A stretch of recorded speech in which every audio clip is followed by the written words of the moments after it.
can see it expands around 3 times, the braille expands. So, you cannot print the whole page on one page. Okay. So, then this will overflow. Braille is over the whole page, this is and the explanation for the diagrams actually comes. So, this is let us say a diagram, it can actually show. Oh, in the diagram also there are some text that is there is text. So, for example, this is a state that is labeled. So, the braille is also there. So, these guidelines tell you how do you label this. It is not exactly the same way that we label for. If it is a very small area, they will not label, they will label it outside, or they will put a symbol and then they explain the symbol. So, the guidelines are, see, they basically there is something very interesting about tactile diagrams. There is also anybody who is interested in looking at how, for example, the images are read is completely different in a sighted person and a blind person. Let me explain to you. You see a picture, I show you a picture, you will immediately know. First, you will decipher what the picture is about. Let us say there is a playground, you will say, okay, this particular scene has kids are playing football. Then you will realize that there are 3 players in the scene. Then you will realize, okay, ball is with this particular player. Whatever it is, it is a top down approach. The first thing will be you will realize that it is actually a game. But when a blind child actually sees the same picture, it is actually bottom up, because he will touch something, he will know that, okay, there is a boy, okay, then he will explore, and as the exploration he will find a ball. So, he will say, okay, maybe it is a boy with this ball, then he will go, okay, there are other boys in the picture. So, it is a bottom up. So, it is a highly cognitive load, because there is an integration process that needs to happen to understand the whole picture. So, this is essentially means that if I want to convey the picture, my text has to also be augmented, because if I write the same text, for a sighted person it will be very boring to read the text. So, we never write it, and the authors are sighted, also the students, they are working as for sighted. So, I will not write that this is a picture, it has 3 players and a football, because why would I write? I have drawn the picture and anybody sees it, reading that paragraph is takes much longer than whereas I need to augment it, so that the person can actually quickly understand.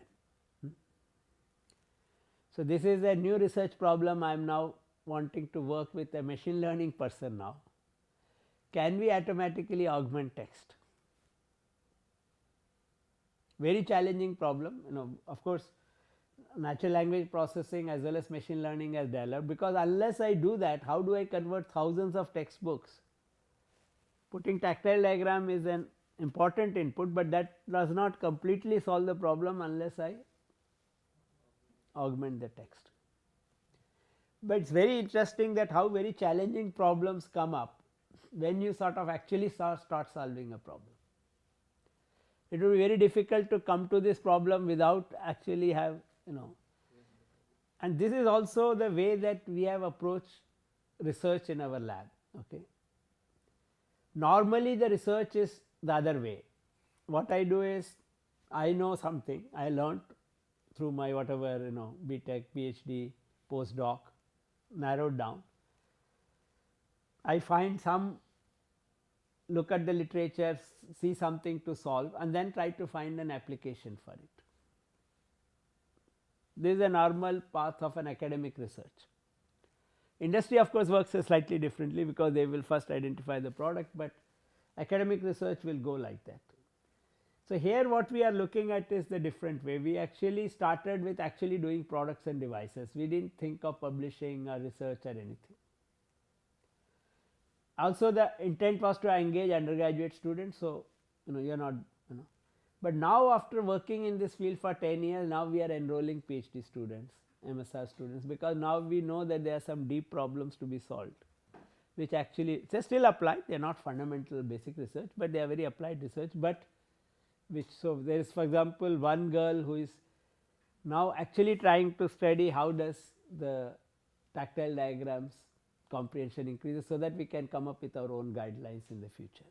So we have the base now, we have the users, we have the diagrams, we have the, so that's So there is a like definite font size for the blind person. Definite font size for the fonts are, you can't vary too much in size because finger has to touch the, so the normally the whole character should be within the finger, okay, otherwise reading becomes very slow.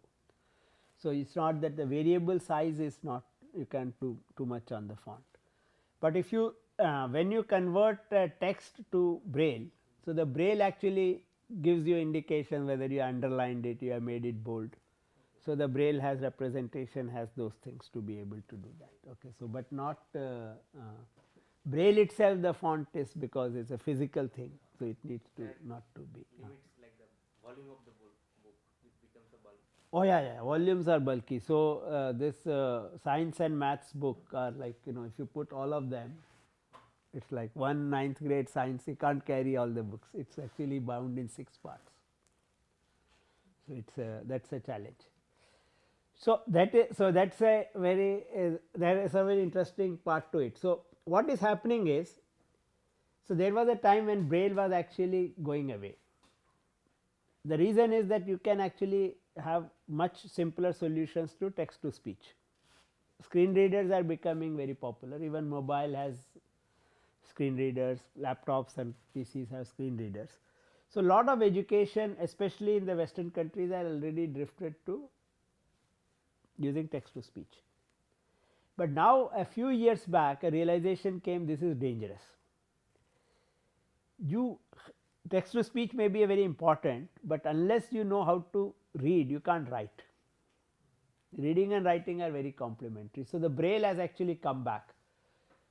There have been lot of work on actually making braille accessible. So there is another device, I didn't talk about it because of time. So we are doing this is a very high end device called refreshable braille display. Again has been available globally for almost 30 years now, but we are trying to cut down the cost by 10th. It is to access electronic text in braille. How do you convert an electronic text so that you can read line by line, okay. So there is a device, prototypes are ready, we are hoping that next summer we will be able to launch it. Some initial testing has happened, but still this is also a Wellcome Trust funded project. Something screen that will pop up with The pins which pop up and pop down. So presently people use piezoelectric actuators to be able to do this. Lot of patents and proprietariness, so the cells are very expensive. So we have now designed our own cells using shape memory alloys, and they are from 1/10 the price of these piezoelectric devices, and we are hoping that by next summer we should be able to at least get to a stage where we can do pilot. Presently we have 4 units made which we are tested, and now we are doing a pilot on that. So all the stories that you have narrated today, these are all, there seems to be a linear path to success. Is that really the case, or have you encountered many failures which you have learned from as well? Failures, so see, because we were not limited by so failures are main failures come because of time limitation. Most of these things were, we never tackled any problem which was fundamentally not solvable. So how could failures happen? Okay, first of all, if you had a time limitation, everything we did would have failed. As I told you, for 3 years we struggled just to get funding, okay. Typical project would have failed, okay.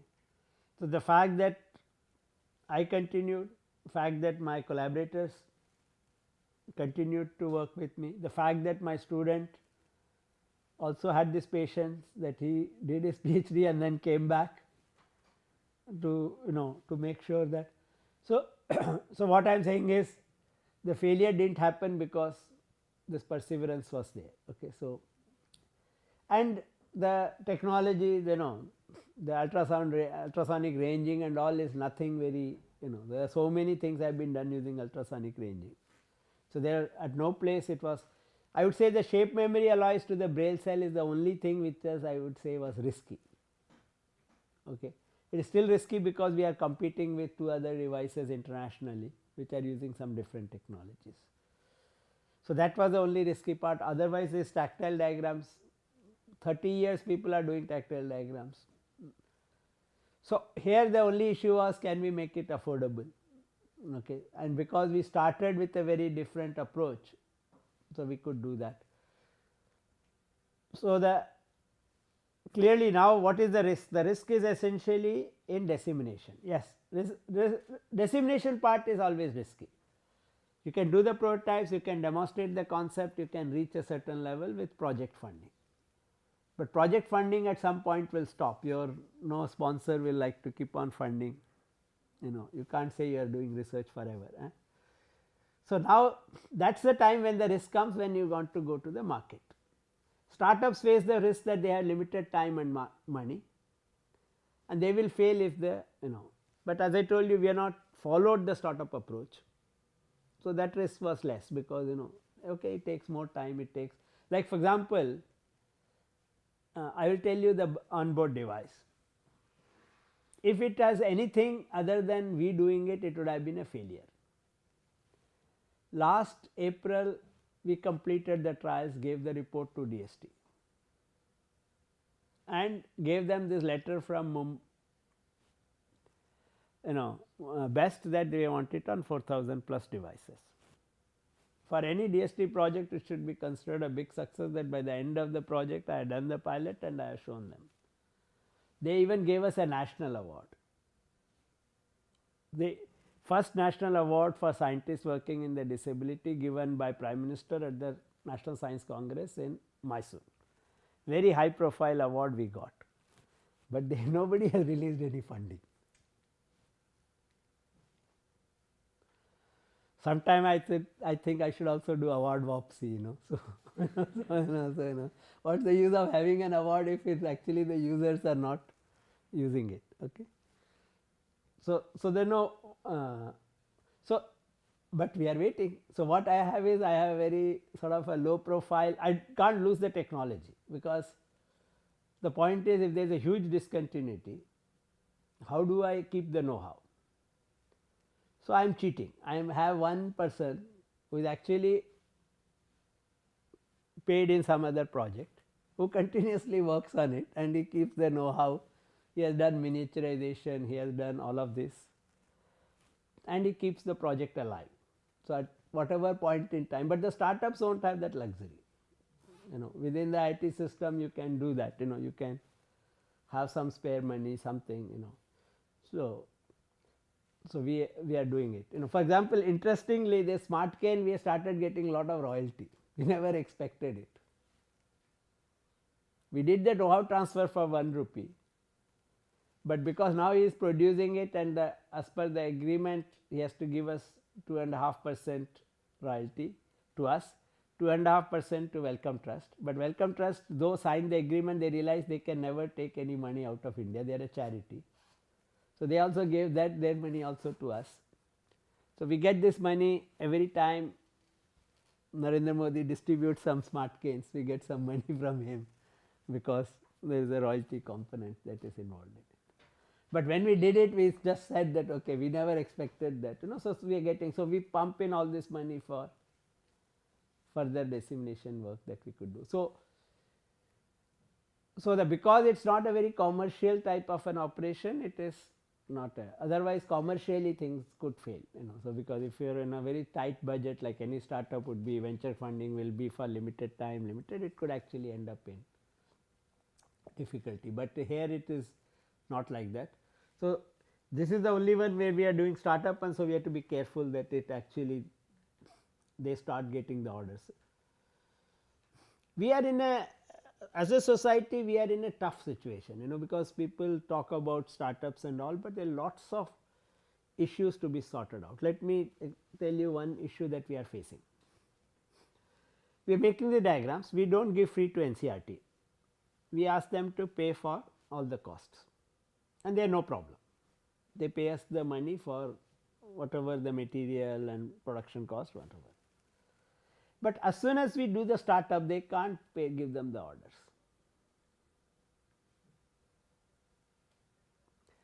With IIT, nobody questions them.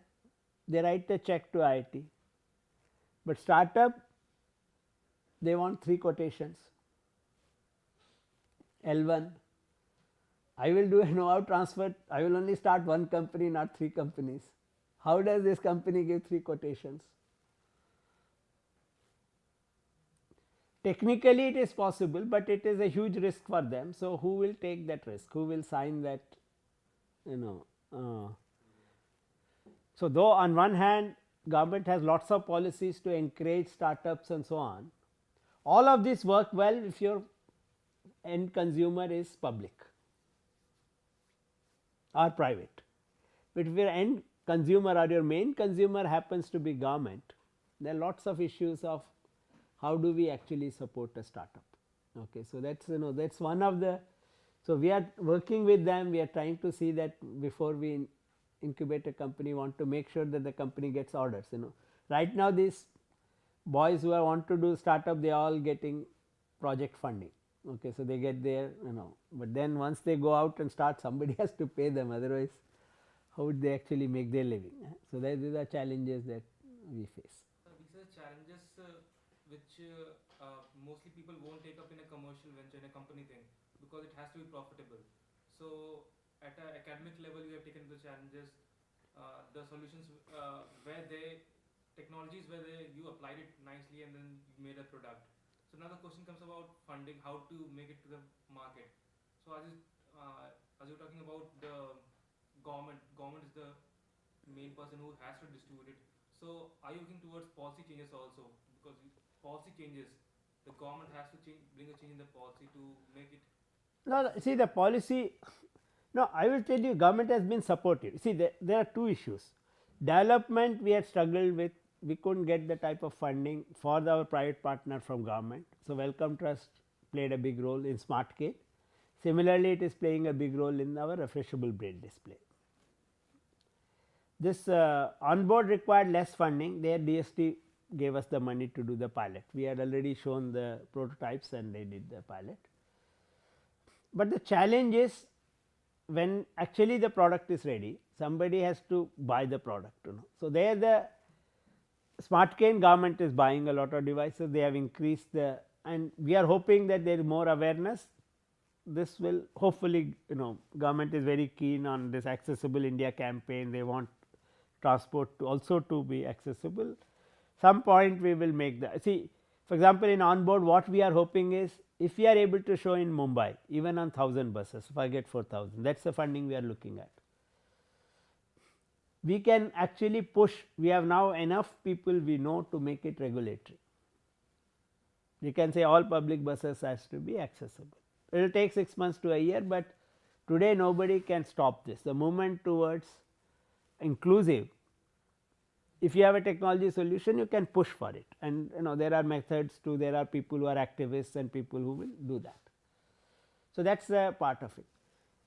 But the problem essentially lies in this type of a situation where we think that this has enough potential, but we have to create a mechanism. How does it actually, the policy change that you are talking about is very important, that how do I support a startup which is actually has a solution which is unique.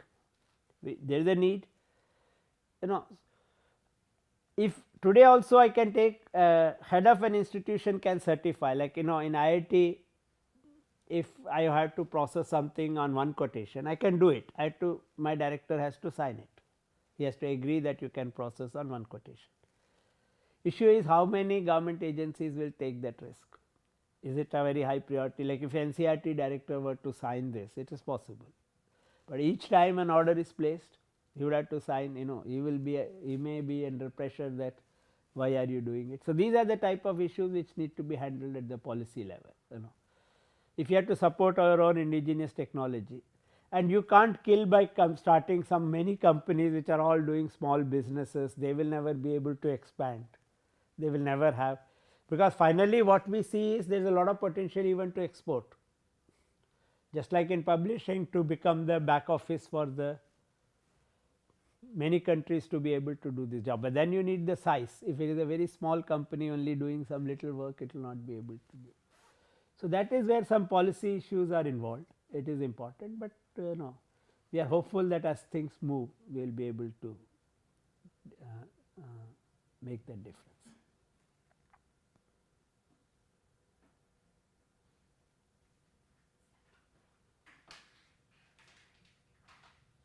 Actually, I'm very curious to know how did you solve that problem of that confusion creation between the same route and different opposite direction? Or have you solved anything? So, the solution is that our antennas we made it directional. So, it will not respond to the bus, that other bus will not respond to the queries that come from this. So, these antennas, earlier we are using an omnidirectional antenna, that means it will pick up signals from all the direction. If the bus, see in our case the bus travels on the left, it only has this 180 degrees on the left side visible, then it does not pick up the queries that come from the other side. That is how the problem solution is. In that case, you have to hold that antenna in specific direction. No, nothing to do with the user, only on the bus. Oh. To make that will make things complicated for the user. Okay, so he has to hold it like this or that. Bus antennas are directional, so that the bus does not pick up. So, the bus only on your side will pick up your signal, not on the other side. I do not know whether I am clear. So, because the bus is on the left and you are on the left of the bus. So, if the bus does not see the signals coming from the other side, it will not pick up them. So, what about like two buses? Often we found like coming. Multiple buses, our system can handle multiple buses, that is not a problem. So, what it does is, those of you are familiar with the slotted network protocol. So, you basically transmit in slots and you can detect the collision. If you detect the collision, then you change the slot and transmit. So, the time is divided into multiple slots and you transmit. So, this is how normally your networks works, and this was useful to have CS students as the people solving the problem. So, collisions will keep on increasing, 7 to 8 buses will work well, but more than 7, 8 buses, then the response time goes down because multiple collisions starts happening. But that is a very rare situation, that 3 to 4 buses is what actually. How about knowing the door, where the door is? That problem. No. So, once you make a selection, only that particular route number will respond. Okay. Then Of course, the challenge could be if there are 2 buses with the same route number at the same time, both will respond. Okay. But then you can take any one of them, so whichever he wants to take. Because they transmit, they know what their route number is, the bus knows. The bus transmits their route number, and when he makes a selection, so it reads out, let us say it reads 445, and just after it reads 445, press the select, this says that 445 has been selected. So, the audio on the 445 bus gets selected and that starts speaking. That is how the communication is. So, right now we have a set of students working on Bluetooth and mobiles with this. Some users have indicated they may like to use the mobile itself. The challenge is the Bluetooth has a lower range that is available. So, we are working on, but that also solution we want to give. Somebody does not want to get this user device. This user device, of course, technically it will again go free to the users, but it will cost 300, 200 to 300 rupees. It's a very simple device, that almost like your car open, for opening, so somewhat similar, just 2 switches, and well, that is IR, this is radio, that is the only difference. What is the current state of applying on Delhi, like as in Mumbai? No, we first want to focus on, so the challenge, Delhi, these buses are more chaotic than Mumbai. Okay, so we are finding fewer users who actually use the bus in Delhi. Okay, so we needed a base. Without that base, we couldn't start. Okay, and we can't risk with people who don't use the bus. Okay, so even So, what is the challenge remaining? The challenge remaining is the trials were very successful, but they had still a synthetic nature to the trials. The synthetic nature was these people were not travelling on these buses for their own purpose, they were travelling as subjects for our trial. Because we could only populate 25 buses, there were only 2 routes. So, these were not the routes that So, we still need a validation on when they use, because they are a little bit more heightened in terms of, because they are participating in a trial, they are going to a bus stand looking for the bus.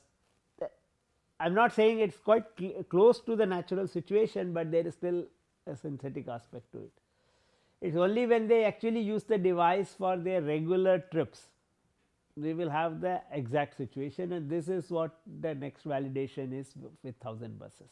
We need a large number of buses, because we can't say you only take these buses, then it will become synthetic. So, that is the part that the validation is still needed.